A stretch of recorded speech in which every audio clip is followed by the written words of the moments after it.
محبس را گلستان ساختن حضرت خبیب رضی الله تعالی عنه. رجع یکی از ولایت ها و شهرهای خیبر است.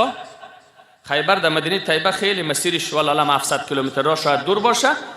خب والله اعلم گفتم دم دقیقش معلوم نیست. سالها آرزو کردم اما میگه قلعه خیبر ممنوع است از طرف حکومت سعودی. من نرفتم، سالها آرزو کردم، میگه دستگیر میکند.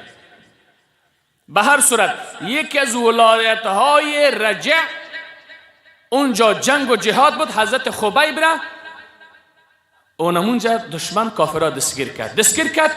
ایره به شهر مکه معظمه آورد، فروخت در کسی. اسیر مسلمان را فروخت در دست یک زن به نام معاویه. یک بیبی زن بود، پس آن مسلمان شده. به او خاطر بیبی گفتم. در حولی و ساحه‌ای که معاویه سیاسر ایره نگهبانیش میکرد، دست و پایش به زنجیرهای آهنین گرم بسته بود. حضرت خبیب رضی الله عنه را وقتی که اینجا بسته کردن، این سیاسر خبرگیرایی میکرد. روزی از روزها بسیار زن خوبی بود. در اول کافره بود، پس آن مسلمان شده. آمد گفت که ای خبیب، حاجتی داری به من بگو، ضرورتی داری به من بگو، چون کلیبان و رهبر محبسی که تو هستی من هستم، کلانی محبس مستم، بفرما. حضرت خبیب فرمود، گفت مادر یک خواهش دارم، به من همان گوشت ها و غذاهایی که نظر بتانتان است به من نتی، اما نان حرامتان به من نتی. در محبس شکمش گرسنه، میگه حرام نمیخورم. آجی صاحب دم زنگ زد، گفت یک گلاس شیر میخوادم، موتر استاد کردم. یک جوان مسلمان افغانی شهر مزار دست موتر شش موتر 2000 برد. ای بلیاز خدا چی گپ است؟ همه چشم که سرما میزنه، میگه ماستیم. من یک چیزی حقایق براتون بگم، یگام تر استثناء میکنم. حاجی ما دوز، مولای ما دوز، مجاهد ما دوز، قماندان ما دوز، کمیسیون ما دوز، کلانتر ما دوز، دکاندار ما دوز، مدرس ما دوز، معلم دوز. تا چی میمونه در وطن؟ چرا این رقم هستن؟ بلیاز خدا چی گپ است؟ اینجا یک چیز من پالید میزنه، از ست طلای زنه گردنش زدن. بلیاز خدا چی میشه کمی؟ رشوت میخوریم، دزدی میکنیم. من از برای تدریس میزنم، دوز هستم دیگه. تو بازاز از برای کشکده میزنی، دوز هستی. تانگ تلوالا از برای زلیتر میزنه، خیلی کی میمانه؟ عزیزان من، بلیاز خدا یک ذره ده هوش بیاییم که حضرت خبیب در داخل بندخانه میگه از غذای داخل خانه تان به نظر بود پخته میشه، به من نتی، من حلال میخورم. دستش به زنجیر بسته است، نه فامیل است، نه دیگ است، نه کاسه است، هیچ کسی نیست، نه نانی درست برش میته. گفت از دم غذای حرام نتی، به نظر بوتاره به من نتی، من حلال میخورم. این نفس ما از هر طریقی میشه خود دزدی میکنیم، از بر درس و تعلیم و تدریس و دکانداری و چوکی و ریاست خود پیسه بیاید و نان بیاید. اون نان حرام است عزیزی من. اون نان تأثیر منفیش همیست که این واجی نان میخورد، تو موترش بچت میرگزن، چرا بچه از تغذی حرام تولد شده است. وطن خراب میشه عزیزی من. پیامد منفی رزق حرام همین است. سر پدر را جور کو، سر بیادر را جور کو، سر دوست را جور کو، هر فسادی را میکنه عزیز که ما حلالی نیستیم، نان حرام خوردیم. این واقعیت است براتون میگم. دولت از خاطر شما مصروف است، پلیس از خاطر شما نگران است. اینجا گاجی صاحب گفتم اینجا تو چرا کنده شده؟ گفت اینجا گپ میزدم که چنگ انداخت، ناخونش روی مرا پاره کرد، تلفن بود. زخم ناخونی دوز، شیر بچه مزار. خب به هر صورت الله توفیق نصیب کنه. اول مرا با شما را، کلگی ما شما را، بزرگا و خردارا دنیا را گفتم صفت بهشتی بسازین، دزدی نکنین. به هر صورت خوبش است. خوبش گفتم استثناء میکنم یک طرح. حضرت خبیب میگه از رزق حلال میخورم، فقط مادر جان دمه یک ذره آب خوشگوار بیار، بس آب چشمه، آب جویی که خدا خلق کرده از اون بیار. مادر یک خواهش ممی است در داخل محبس. دویم خواهش ممی است هر وقت که مرا اعدام میکردن یک رو پیش مرا خبر بکن. شب تا صبح قرآن میخوان، مناجات با پروردگار میکرد. شب تا صبح تلاوت کلام معزز را میکرد. حضرت خبیب دست و پا غول و زنجیر بسته است، موجود از سر کوچ، چوکی، اتاق، گروب، برق، بخاری، قالین بفرمایید امشب چند پاره قرآن خواندیم؟ اولش من نخواندم. کی خوانده قرآن؟ اون در محبسی که فردا ایدام میشه قرآن میخواند. ای کار خوب نیست، فکرم خراب است، شب تا صبح غم میکشه، فکر دنیا و قرض دکان میکشه. دوست دقت با قرآن زندگی بکو، با سعی که قرضت خلاص میشه یا نی. گفت مرا 1 رو پیش از ادامم خبر کو. مادر گفت صحیح است. بی معاویه صاحب گفت صحیح است. ماهای محرم که تیر شد، کافران ماهای محرم احترام داشت. رجب ماه محرم است یا نه؟ اصلا قیمانه کدامتان میفهمین؟ در ماه محرم موتر مرد کدوزی کرده. 1000 کار دیگه، یک کاری عادیش است که شما خبر هستید. کافر مشرک خبیب که دشمن مشرکین است، در نظرشان دشمنشان است، در ماه محرم نمیکشه. میگه احترام ماه محرم پیش من مشرک است. میگه ماه محرم که تیر شد، بی معاویه آمد گفت ای خبیب فردا تو را اعدام میکند. گفت خیدمه 1 دانه کارد یا چاقوی تیز بیار. بی معاویه کارد تیز را آورد، ناخوناش اصلاح کرد، بروتاش اصلاح کرد، سنتاش به جور کرد. فردا مشرکین دروازه محبس را باز کرد، دستا را بسته کرد، غول و زنجیر کرد، برد به طرف تنعیم. تنعیم مسجد حضرت عایشه زنها را میگه خواه، در مکه معظمه است، حل است. حاجا رفته اونجا احرام بسته کرده میگه خواه، او را حل میگه. در منطقه تنعیم ببین داخل حرم کارا نمیکنه. مشرک احترام حرم داره. اوجی افغانی که ما رفتن در گرد خانه طواف میکردیم، هم باباجی 70 ساله هم خانمش 75 والا علم بود، گشته نمیتونست، موی سفید. یک تلفن از زیر پای طواف حاجی ها زمین نزدیک دروازه خانه خدا گرفت، در زیر بغلش بی حاجی زد. طواف خلاص شد، در خانه آمده منده والا گفت بی حاجی فلانی یک تلفن از گرد خانه خدا زده. گفتم رفتم در اتاقش، گفتم مادر بی حاجی صاحب، بابا حاجی همین تلفن از یک مسلمان افتیده، قانون شمیست که صندوق مقدسه امانه داره مکه معظمه، یکم 6 متر یا 5 متر فاصله از دروازه خانه پروردگار. تلفن زنی افغانی موتو بی حاجی زد. سال 97 بود والله اعلم. همین مازن ما قرص فضیلم که آدم حج بود، والله اعلم اشتباه نکنم، چون الحمدلله حج مزاد شده، شمارش یادم رفت. الحمدلله الحمدلله. ایره بالا کرد، گفتم ایره نگیرین. خود اتاق رفتم حضور کردم، پس دم بیتی ما در غرفه تسلیم میکنم، یا خودت بره و در سر دیوار حتم بگذار، چیزی مفقوده همینجا میماند. صاحبش میگیره یا در صندوق میبره تا قاف قیامت. یک عرب سویچ هم نمیکنه، طلایت نمیگیره، میفهمید؟ چون حرم است. باباجی بی باجی عبدش گفت اگر زنی من نمیگرفت یکی دیگه میگرفت خود ضایع میشد. گفتم خدا صحیح است، برو پناهت به خدا. افغانی ما تلفن از زیر پای یا جیبش نمیفهم که کجا زده بود. داخل حرم مشرک کسی رز نمیکشه، میبره در تنعیم. خبیب صاحب تنعیم بردک، اونجا خبیب صاحب را استاد کرد، در گرمی ها خوابان لط و کوب کرد. بالاخره روش به طرف مدینه طیبه کرد، گفت رهبرت در آنجاست، محبوبتان در آنجاست، رسول گرامی در آنجاست. ای خبیب بگو که من از دینم گشتم تو را آزاد میکنم. روی تا به طرف مدینه طیبه کرده بگو، چون کسی در مدینه طیبه است که دین آورده، شرافت آورده، توحید آورده. گفت 1 جان از 1000 جانم داشته باشم از دینم نمیگردم. چه خوردی تو؟ من ایمانی من پلاستیکی نیست، ایمان من فولادین است، نمیگردم. گفت را بزنین. لط کرد، زدن. میدانی خبیب کسی بود هیزم جمع میکرد. خب هیزم، خاشاک هیزم بوتر جمع میکرد، او را میفروخت. میفهمی باز هزینه پولش دکی میداد، در اصحاب صفه با طالبای رسول گرامی میداد. امرو علما همه گدایگر شدن. حدث ما هم ملت ما، هم رعیت ما، هم دولت ما. او روز یک جوان میگه یک قاری بچه دروازه ما را تقلباب کرد، گفتم بس کو دیگه گدایگری نکو. او جوان با گپ دمه میزنه، او باز قاری را گدایگر میگه. چرا خبر نمیگیرین؟ 50 تا مارکت دارین، 500 جریب زمین دارین، در هر کدام اولتون 2 منزل ضرورت داری، 6 منزل انداختی. یک فرش و ظرفی که در 6 منزل تو کار کرده که کوچ و قالینش 10 تا مسجد آباد میشه. ولیکن یک ملت بزرگی سرزمین یک مسجد 1000 نفری جور کرده نمیتونه. خبیب چی میکرد؟ هیزم جمع میکرد، کتیشه هیزم را میزدن، بازو را در بازار میبردن، میفروخت، پولکش آورده به شاگردای مدرسه میداد. و خودش در پالو ششته درس میخواد. اصحاب صفه در مدینه طیبه.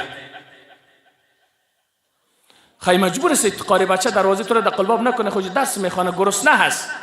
کسی خود پرسان نکرده که مولوی چند تا طالب اینجا داره. الحمدلله طالبای ما دروازه کسی نموندم. نه خودم رفتم 13 سال درس خواندم، 10 سال میشه مدرسه دارم در این بالا، 18 17 15 16 مطابق توان اقتصاد خود دوستای ازا کمک کرده دارم. تا این دم در گذرم، در خارج از گذرم بفرمایید که مولوی صاحب یک شاگرد دروازه ما رسید، یک نان چنده گرفته تناب شما گردن من. گفتم برو در چوک غضنفر کار کو، بیای جنان بخور، اینجا بیا درس بخوان. برو مزدوری که خودم میرفتم زیره جمع میکردم. زیره وقتی زیره پدرم میگو بیا بچه من دهقان هستم، زیره را جمع کو خرچ مدرسه برایت. در گرمی رفته سوخته زیره جمع میکردم. یک وقتش تیراکم وقتا بود، در او زمانا آمده 3 ماه دیگه درس بخوان. مزدوری کو درس بخوان، گدایگری نکو. مقصد خواه گدایگری نیست، حق مسلمش است، حقش است، ولیکن مردم گدایگر معرفی میکنه، دین نام بد میشه. حضرت خبیب هیزم میفروخت، شاگرد مدرسه را نان میداد. تو حاجی صاحب یک نان خودت کپای آورده ندادی، مجبور است که طالب گرسنه بره دیگه. در حالی که کلگت ممنون احسان مدرسه است. خب مدرسه نباشه، البته نباشه، در اصطلاح اقرا و قاعده و قرآن نباشه، الای دنیا را چپه میکنه. خب نگو که والا گدایگر استی، گپ وای جواز نزن. خودتان برین کپای تو خود حق داره بتن برش. به هر صورت از موضوع بیرون نشم. ما الگوی خود خبیب را قرار بتیم. خبیب صاحب را اینا زدن، لطوکوب کردن. عادتش این بود، گفتم به اصحاب صفه چه میدادن؟ هیزم میفروخت، نان میداد، در مدرسه کمک میکرد، در مسجد مدرسه. خبیب صاحب را اینا گفت که چه کنین؟ اینا بکنین گوشتشه، دستاش بسته است، در گردنش تناب است، نیمکاله در اصطلاح نیمچه اوزان است، تا حالا صحیح دار نزده. حضرت خبیب گفت که من میمیرم، آرزو دارم که در آخرین رمق زندگی من کی باشد که سلام من را به محبوب دلم برساند. رسول گرامی، من مظلومم، من بیکسم، من رفیقی ندارم، تنها اسیرم. چه کنم که سلامم به اون جناب برسد؟ هر طرف سیل کرد، ندید. اللهم انه لیس ها هنا احد. گفت ای پروردگار، رو به آسمان کرد، ای خبیب خدایت هست، تو بنده کامل شو، اینجا صدا بزن جل لبیک میآید. حضرت خبیب دست بلند کرد که ای پروردگارا، اینجا نیست هیچ کسی که سلام من را به رسولت برساند، فبلغه یا رب، الله تو برسان سلام من را به حبیبم، به رسول گرامی، به زیر دار مشرکین است. حضرت زید می فرماید وقتی که از مکه معظمه 450 کیلومتر را دور از ساحه تنعیم، از مسجد حضرت عایشه صدیقه که فعلا جامعه العایشه اونجا نوشته هست نامش، از اینجا گفت ای الله سلام من را به حبیبم برسان، سلام عسکری مظلومش را، سلام گارد مظلومش را، سلام پلیس مظلومش را که دست و پا به زنجیر بسته است، الله تو به رسول الله برسان. که امروز عسکرت جان میتبه به عشق لا اله الا الله محمد رسول الله. حضرت زید میفرماید که حضرت رسول گرامی یک تکان خورد، در بین صحابه ششته صحبت می، یک تکان خورد مثل که سرش وحی می آمد. گفت علیه السلام و رحمت الله و برکاته. صحابه گفت کسی به شما خود سلام نداد در اینجا، من نشنیدم. گفت جاءنی جبرائیل و یقرئنی سلام من خبیب. گفت همین لحظه جبرائیل از عرش اعلی پایان شد. پروردگار گفت اون عسکری با تقوای پیغمبر خدا اسیر است، خبیب جوان اسیر است. جوان عزیز من، الگو حضرت خبیب را بگه، در زیر دارم برد بگو خدا یکیست و پیغمبرش بر حق است، از دین قرآنم بر نمیگردم. جبرائیل پروردگار می فرماید که برو مرا. خبیب در روی زمین صدا کرده، از عشق و علاقه و سر به خاطر دین می دهد، از افت آسمان جبرائیل پایان میشه به محضر رسول گرامی، میگه علیک سلام بگو با تو خبیب سلام فرستاده در حین جان دادن و دار آویخته شدنش. علیه السلام گفت ای صحابه، اون رفیقتان اون مجاهد خبیب در منطقه رجع دستگیر شده بود، مشرکین زیر دار برده، از اونجا به من سلام کرد، سلامش جبرائیل به من روان کرد. صحابه بسیار نگران شد که رفیقشان همسنگرشان زیر دار است، همیشه کافر ظلم کرده است. حضرت خبیب را گوشتش به دستها کندن، به انبرها کردن، تکت تکت کردن تو میکن زنده گوشتش میکن. گفت بگو از دین بگرد. گفت نمیگردم. صبر و شکیبایی کردن. دید که مظلوم و بیچاره قرار گرفته، باز یک دعایی در آخرین که جان میتکد، اللهم احصیهم عددا. گفت ای پروردگار، یک کسی که گوشت مرا کمبر میکند بس جرم مسلمان بودنم، با جرم عاشق رسول گرامی بودنم، گفت الا شمار کو یک ظالم را وقتلهم مددا، کل گزره بکش. صدا کرد که ای پروردگارا اینا را یک حساب کو، از حساب به حساب مردار کو که همون کسی که مرا زده رایست، و یک بمیران و اینا را کلش وارد دوزخ بگردان. این دعا را که کرد، این صدایی که از عمق قلب برآمد، همه کافرها میگه دمرو میافتید. خود در نتیجه گفت ای جوان میمیری. قبل از اینکه در کشتن ببرد 2 رکعت نمازم خوانده بودن. گفت که بگو خیمه یک کار دیگه کتد میکنیم، یک بگو که رسول الله علیه السلام به جای من باید میشد بس است. گفت نه، تو میگی به جای من در این شکنجه و دار زدن پیغمبر علیه السلام باشد، او را هرگز نمیگویم و من روادار نیستم که به پایشان خار بخرد. این جان ناقابل من فدای رسول الله علیه السلام. شهید کردن. بعد از این جسد حضرت خبیب را در دار آویزان کردن. 40 نفر عسکر مشرک حراست و حفاظت جسم حضرت خبیب سر دار میکرد. اونجا آویزان بود. علیه السلام از اطلاع حاصل کرد که او ظالم خو وقتی که شهید کرده، چرا در دار آویزان مونده؟ جسد مبارک را در زمین بگذار. ظالمای مشرک در 4 گردش 40 نفر پیره میکرد. جسد مطهر بزرگوار را در دار آویزان مانده بود. رسول گرامی خبر شد. اون میشناخت قدر عسکر را، قدر مجاهد را، قدر عسکر با وفا را، قدر انسان با تقوا را میدانست. عسکرت با تقوا باشه، قماندان عزیز جان تا برش فدا بکن. عسکرت که نماز نخوان، تهجد نخوان، شکست میخوری. صلاح الدین ایوبی رحمت الله علیه قدس فتح میکنه، با بودن تن خودش قدس فتح میکند، با کله یهود مانند تربوز در کوچه ها فوتبال میکند. امروز چند کشور مسلمانان است طفلتان تکه تکه میشود. همین شب 22 ساله یک جوان از نمروز در من پیام کرد، گفت مولوی صاحب این چه حال است؟ اگر خواهر فلسطینی پیامش پیشی من است، اگر یخن تو مولا را بگیرد، یخن تو قماندان را بگیرد، یخن تو مسلمان را بگیرد، بگه من خواهر تو بودم، عزتم لکدار شد، عفتم از بین رفت، شکمم از چوچه های پلید یهود پر شد، چه جواب میتی مولوی صاحب؟ این فایده ندارد، والله فایده ندارد. من شرمم میاد در میدان محشر اون خواهر فلسطینی، اون جوان و 20,000 نفر تکه تکه شده. میدانید در اسلام مرز نیست، در اسلام حدودی نیست، در اسلام یک کتاب، یک پیغمبر، یک الله، یک مذهبی که ما و شما داریم است. نمیتونیم که بگیم افغانی است و مرد فلسطینی ها چی؟ مرز نیست. هر جای مسلمان ناله میکنه به فریادش برست، ولو که هر زبانی هسته. مرز نداره اسلام. این کتابی من برات نشان میدم. چرا به فریادش نمیرسین؟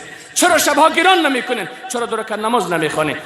میدونی که چند ماه شده بمبارد میکند، چند ماه شده میزنه در فرقت، اما من تو در خواب خوب و زیبا در آغوش همسرت خواب هستی. فایده ندارد. اون خواهر از اینجا که بگیرد، دادگاه خداوندی برپا شود، اون طفل معصوم تکه تکه با دست قطع قطع به محضر تو در محشر بیاید، بگه ای الله تو قاضی بودی، ای الله تو قاضی هستی، ای الله تو خالقم هستی. اینمی 1.5 میلیارد و چند صد میلیون مسلمان در دنیا بودن. 7 میلیون یهود مادرم را زنا کرد، مادرم را تجاوز کرد، خواهرم را بردن. اینمی 1.5 میلیارد بالاتر مسلمان سیل میکرد با تمام حکام و تمام امکاناتش. از اینجا بگرد اون مادر، میدانی کسی که شهید میشه زخمش در آخرت پس تازه میشه، آبله پای مجاهد در آخرت تازه میشه، از جای خونش عطر خوشبوی میبراید، با مخونی که سرخ چک چک، اگر چی در دنیا جور شده زخمی شده مجاهد در راه دین، اونجا میرد در محشر خون میریزد، چک چک میریزد، هر قطرش محشر خوشبوی میکند. پیش الله میرود، میگه من خونم را در راه دین تو فدا کردم، ولیکن دامن من لکه شد. 7 میلیون یهود سر ما ظلم کرد، تاخت و تاز کرد، خبری تو نداری. والا جای ننگ و شرم است.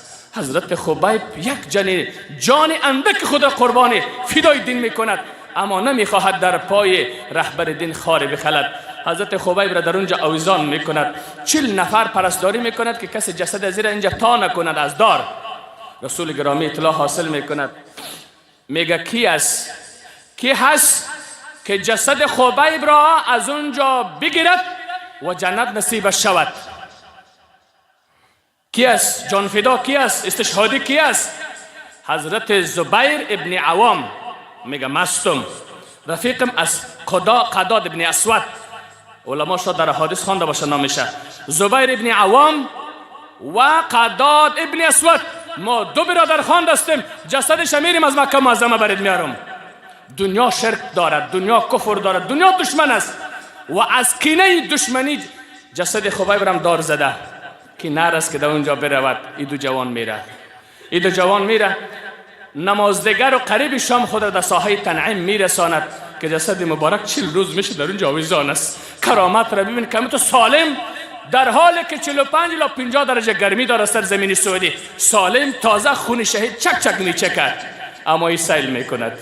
اون قطرات خون خبیب بود که الله مکه را فتح کرد. در قطرات خون شهدا حکمت است، پیروزی است، فتوحات است، کامیابی است. اینجاست که میره شام میشه، کلگی 40 عسکر را خواب میبرد. حضرت زبیر میره و دار را قطع میکند، رسمان را، جسد مبارک را بروی دست میگیره. 40 روز شده در اون جاویزان است، کسی پرسانش نمیکند، کسی دل دو نمیسوزاند. از دار پایان میکند، کف دست اول شانه میکند، جسد مطهر پاک را میبرد. اینا که سبایی بر میخیزد، سراسیمه میشود که ابوجهل ما را تکه تکه میکند، کلانا ما را در بدر میکند. اما کس که کلانشان بود اسب و سوار میشه، سواره دنبال میکند، میداند که مرکز اسلام مدینه طیبه است. میروند که این یک آدمی که خود مرده داره در اصطلاح، این 2 نفر در کجا میرود؟ دین زحمت دارد. بالاخره گیر میکنه حضرت زبیر جسد حضرت خبیب را در زمین میگذارد. در مقابل لشکری از مشرکین استاد میشود، شمشیر میکشد، میگه جسد را بیتی. اینجا پروردگار چی میکند؟ زمین را شق میکند، جسد حضرت خبیب به زمین فرو میرود. سبحان الله. نمیگذارد. بعد 40 روز پروردگار که دست پلیدی از اینا به این برسد و دار بزند، به نام بلیع العرض لقبم داره حضرت خبیب، زمین بلعید. جسدش الله متعال گفت بیا بریم فرو بر زمین، قدرت من این کرامتش است. بعد شهادت الله کرامتش است کنین که به ای داده. در زمین فرو رفت. حضرت زبیر لنگی داشت، لنگی را اینجا گذاشت، گفت بیا موت ده گز ده میدان. 2 نفر است با صدها کافری سواره با همه نیزه و تیر. میدانی من زبیر ابن عوامم، بیا با تو مقابله میکنم. ولیکن جسد به زمین فرو رفته هست، خواست بیاد در میدان. مشرکین از هیبت که لنگی را گذاشت کمر را بسته کرد، در مقابلش که استاد شد، در دلشان رعب و ترس آمد. اینا فرار کردن، در مکه معظمه رفتن. چند پیام دارد این قصه شهادت حضرت خبیب. یک پیام شمی است که در هیچ حالت تلاوت قرآن بند نکنین. یک، در محبس ها و سلول های زندانی هم اگر باشی، مناجات با پروردگار، ملاقات با پروردگار قطع نکن. 2، در هر حالت باشی رزق حلال بخو. 3، رزق حرام نخو، اون رزق حلال بخو. جسدی که اگر 1 روپه هم از غذای حرام تغذیه شده باشد، اولاست که به دوزخ بسوزد. تاثیر مثبت نداره رزق حرام. دیگه چی است؟ دیگه عشق با رسول گرامی است. گفت اگر مرا تکت تکه کنی، نمیخواهم به پای پیغمبر خدا خار بخلد. میدانی اگر رسول گرامی را دوست دارین، سنتش عملی کنین. رسول گرامی میگه هر کس که به سنت ما زندگی کرد، معی فی الجنه، با ما در جنت میره. این چند پیام را ای دارد.